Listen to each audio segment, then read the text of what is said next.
If you want an anime version of Ready Player One crossed with Beauty and the Beast, then Belle is what you're looking for. Hey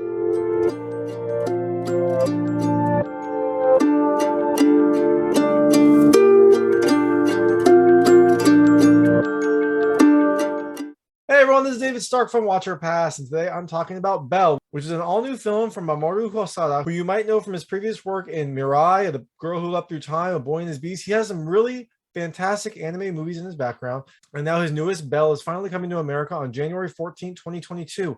It's an original story written and directed by him, and my hot take would be to rent it. It has some beautiful animation, it has some really good music, some surprisingly good music, actually, and it also has an imaginative take on kind of the Beauty and the Beast formula, but the the devotion between the two, unlike in some of the previous Beauty and the Beast stories, it just doesn't really feel earned, and it has some strange emotion in this story. But overall, it is a beautiful and imaginative journey. So I'm going to talk to you a little bit about the film, a few things I liked, a few things I didn't like, and then go into the ending. So as you can imagine, there will be spoilers. If you don't want to know anything about the film, you want to go in blind, which I would kind of recommend. There's some interesting reveals and some very beautiful scenes. And turn this off and don't watch this. But if you want to know more, if you want to hear my thoughts, then let's keep going.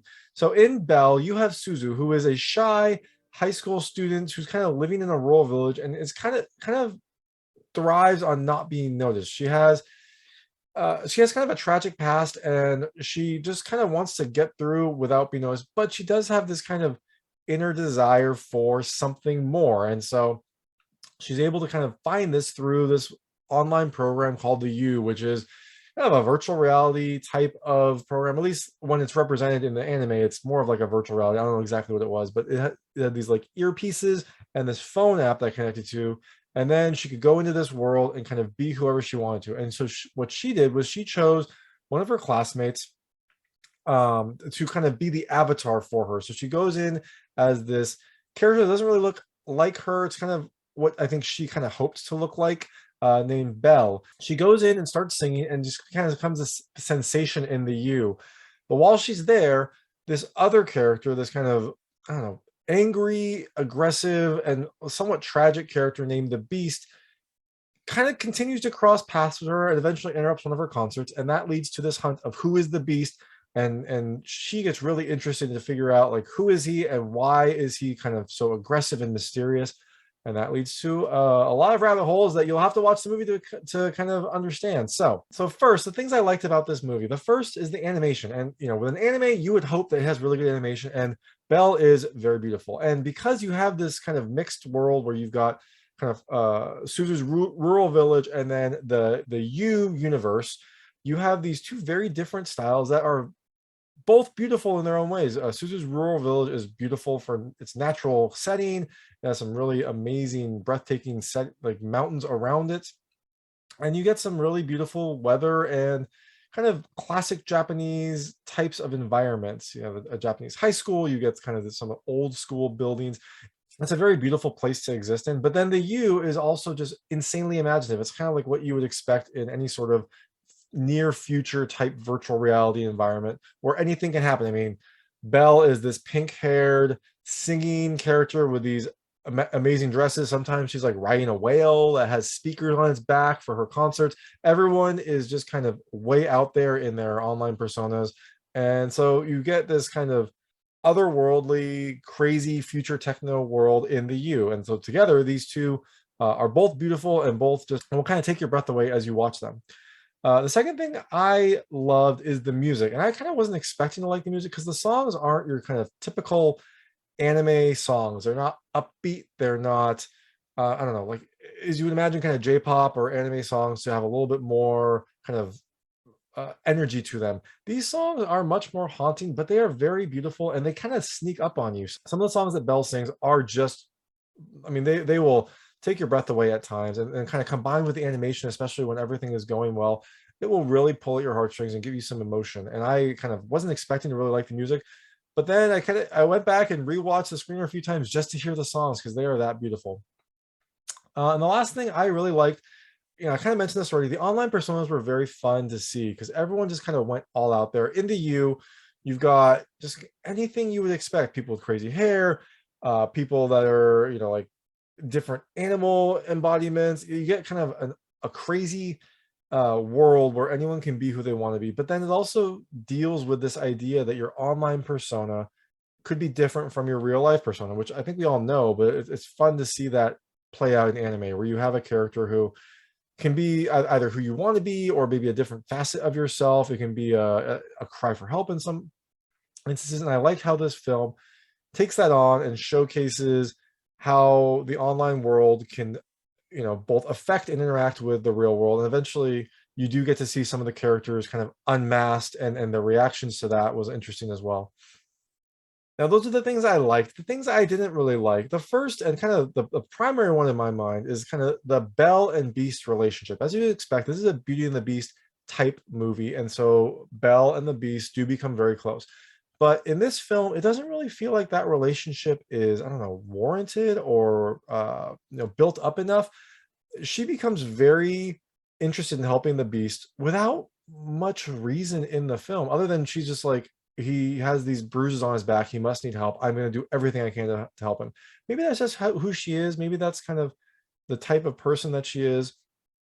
And there are some hints that her mother did a similar thing, and so maybe this is kind of her personality.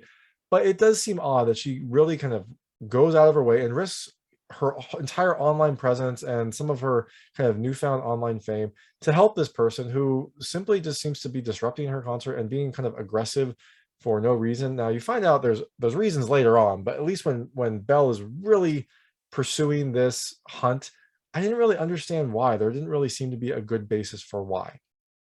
The second thing I didn't love is kind of the way it handled emotions.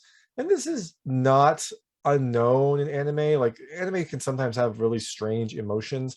Um, but this film, I don't know, I expected kind of anime to move past that. And this kind of takes a step back into some of your high school tropes where you have people who like can't admit that they have a crush on someone, or they see that person, they freeze up. And so there's this one scene in the middle where you have, I don't know, like 3 minutes where no one really says anything. And it got a little frustrating because I kind of thought, that's fun in some older anime, but I feel like a more modern movie that kind of deals with more modern themes, you'd expect it to handle these emotions better and to have maybe, I don't know, maybe a more realistic view. I'm not exactly sure, but something that feels more natural, not this kind of out there, these people become statues and can't even say the other person's name, because that just doesn't feel real anymore.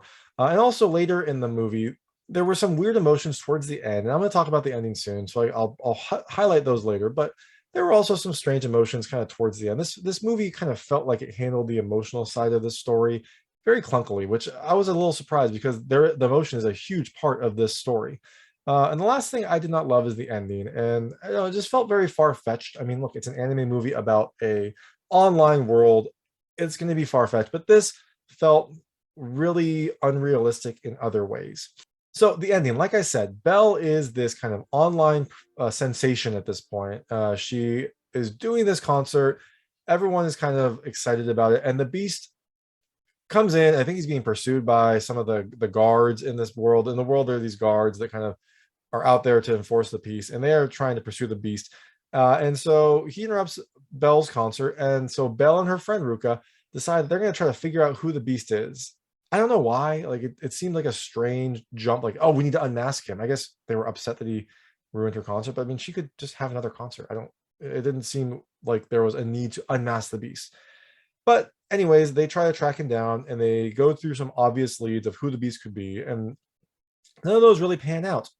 The search eventually goes viral with everyone trying to figure out who the Beast is, who's the Beast, why he needs to be unmasked. So during one of the searches, Belle like kind of logs in, and one of these little, I don't know, essentially little like avatar creatures in this world takes Belle to the Beast's castle.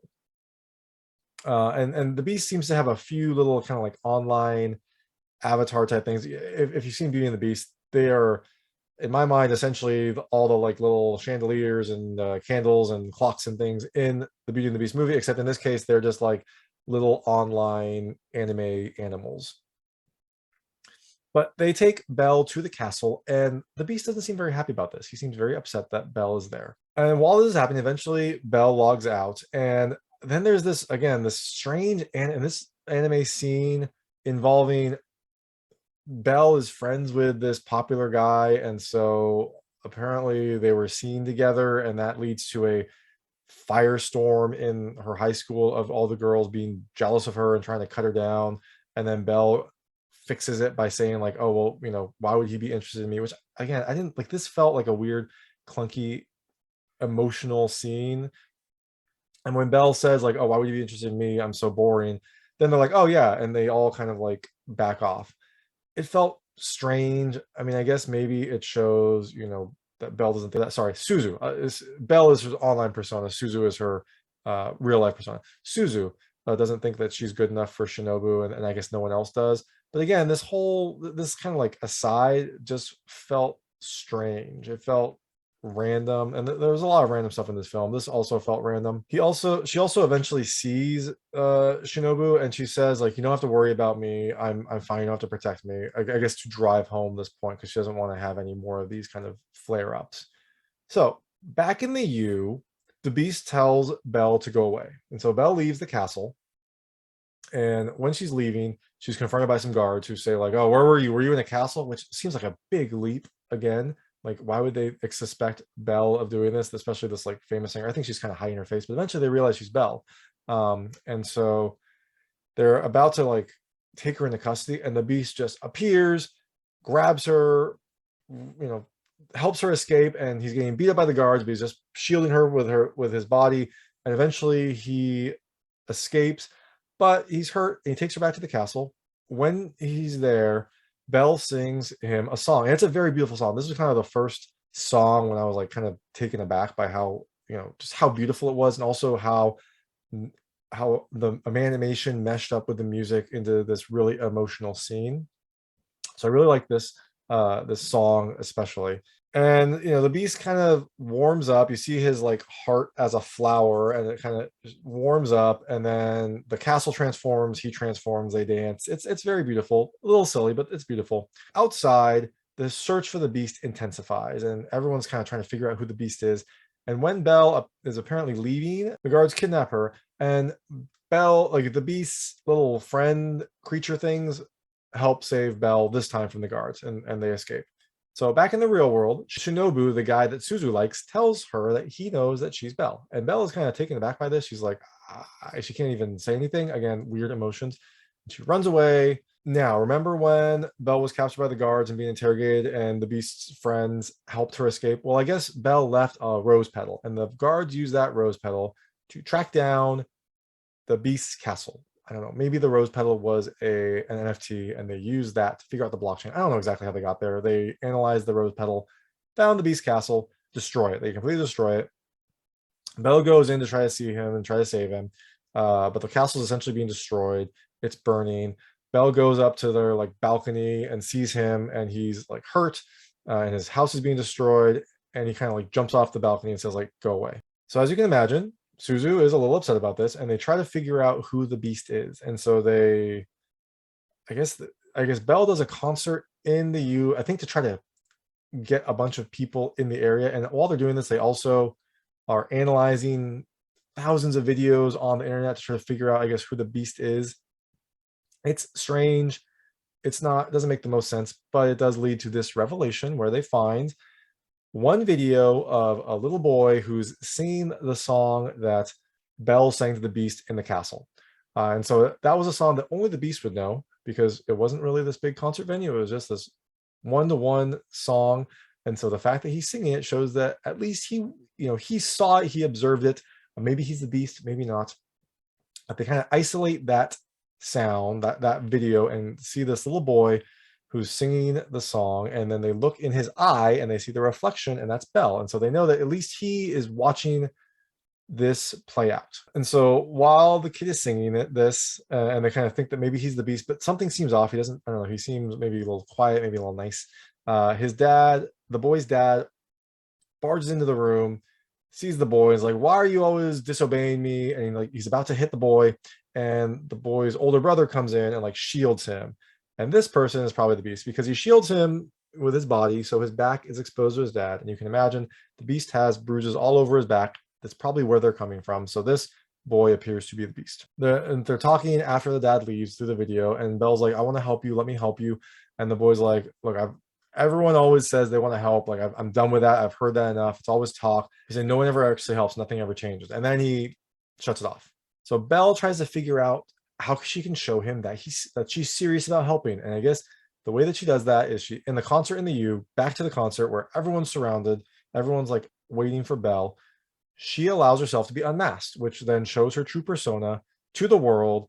And while in her true persona, she then sings a song to everyone.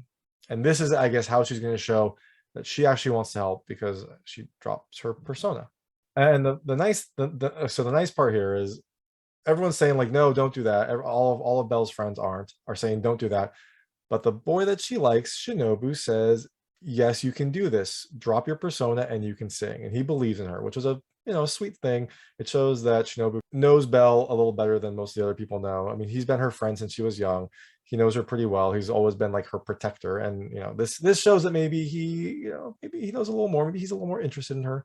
It was a nice little hint. So now Suzu sings another song, and it's also beautiful. It's another kind of like hauntingly beautiful songs, and it wins over the crowd. It wins over all the people. And I guess this song also then allows Suzu to come to terms with her mother's death. Her mother died years and years ago when Suzu was very young, trying to save a little kid that had been stranded on like an island during a storm. And so she swims out, saves the kid, gives the kid her life jacket.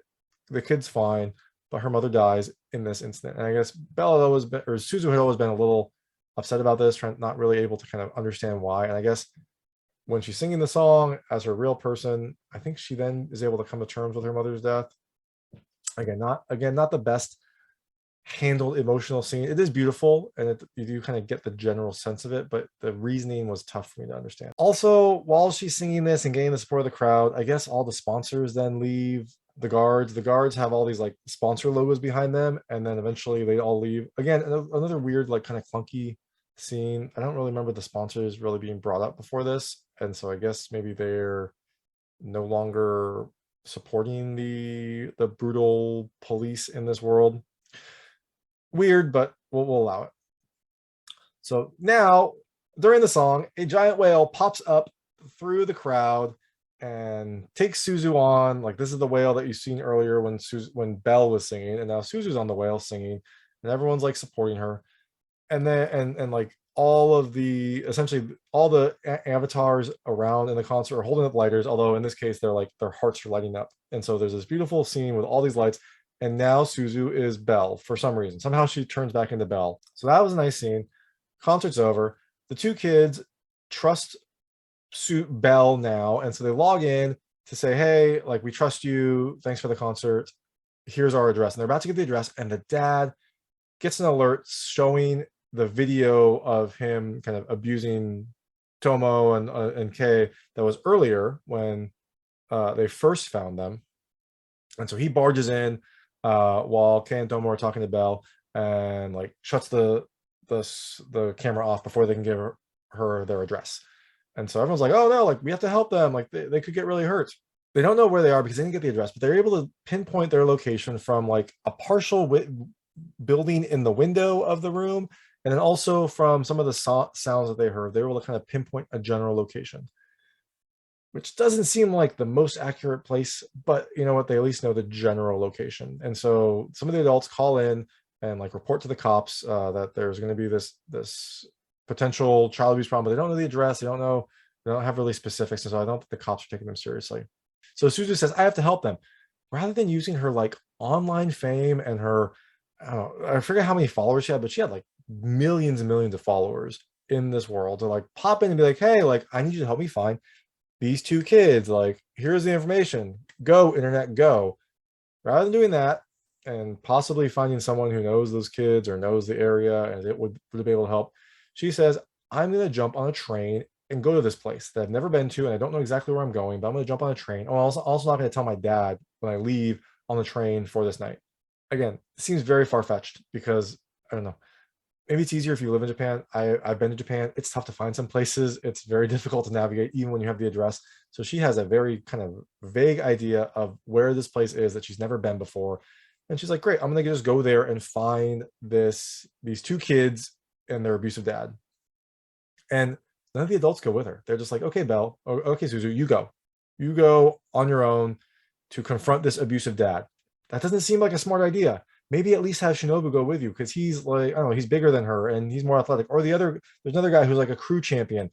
Have him go. He's athletic too. Like maybe they should go to confront this abusive dad. Anyways, she somehow gets to this place and she's like essentially like running around in the rain, going like, Tomo, where are you? And she like falls down and she turns around and Tomo's there. Very, very lucky to have him be there. And so she's like, great, Tomo's here. And then she sees Kay, and Kay's like, oh, I didn't, I knew you'd come to help. And then the abusive dad goes in there, and like he's like, what are you doing? He's getting upset. And Kay like shields Tomo instinctively, and then Belle shields both of them. So like Suzu's on top, trying to shield them all, and the dad is like trying to yank her off to get his kids back inside.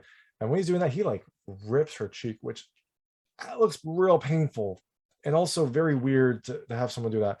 But he does that. And then Belle kind of turns around and just kind of like stands up to him. And the dad just kind of like, I don't know, understands how bad he is. It's weird. He has this kind of epiphany. He's like, oh my gosh, this is terrible. And he like starts crying.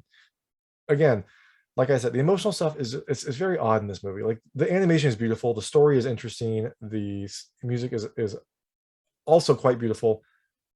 The emotion, not so well handled. The story seems a little far-fetched. Anyways, after this, the dad like runs away and the kids all kind of embrace and they're happy for each other. And the older one, Kay and Suzu, have this like strangely romantic scene where they like our heads are right up against each other. It's sweet. It also seems a little weird. But they kind of say like, oh, you help me, I learned from you, I learned from you. And I thought like, okay, weird, like they're gonna end up together, but they don't. We're back home. Everyone's happy. Everyone's excited to see that Suzu helped save these kids. And Shinobu, the guy that Suzu has a crush on, is like, hey, that was really cool when you did that. Like, that was really awesome. And now I don't have to be your protector. Like, now I can just be your friend and we can hang out. And so, the implication is like he and her are going to start dating, which was sweet. Weird way to say it, but it was sweet. And so after this, Suzu's happy. She doesn't really say anything. She should be like, that's great. Maybe they could hold hands. I don't know. But she doesn't say anything. She just continues to walk in front of him with this like blushing smile. And then she looks up and she sees a beautiful cloud. And she kind of hears the song that Belle's sang. I think this is supposed to be either her confidence or like this is her mom in heaven or whatever, you believe in the afterlife, kind of looking down on her. That's what I thought it was. I thought maybe it was her mom. And maybe that song that she sang was a song that her mom sang. I think that was a song that her mom used to sing. I'm not certain. I don't remember exactly, but I think that was kind of the connection here. And so after she looks up at this, her friends and everyone around is like, hey, let's sing a concert. And they're like, Suzu, take the lead. And Suzu kind of looks around and she's like, okay. And then and then the movie ends, which shows that Suzu now has the confidence to kind of perform, to do what she loves, and also to kind of be herself, which she didn't have before. That was one of the big issues, is that she never had that confidence. Now she does. And there we go. That's Belle. Like I said, it's a beautiful movie. It has amazing music and it has a very interesting story and a very kind of striking visual style. But the story itself is a little far-fetched. Some of the emotion just didn't really connect with me. So if you're interested in anime, you should definitely see it. It does kind of do some visually amazing things and has some beautiful music. But it also has some tropes I thought kind of anime had kind of moved away from. I guess it's always going to be there, but it does feel like it kind of takes 2 steps forward visually and 1 step back emotion and story-wise.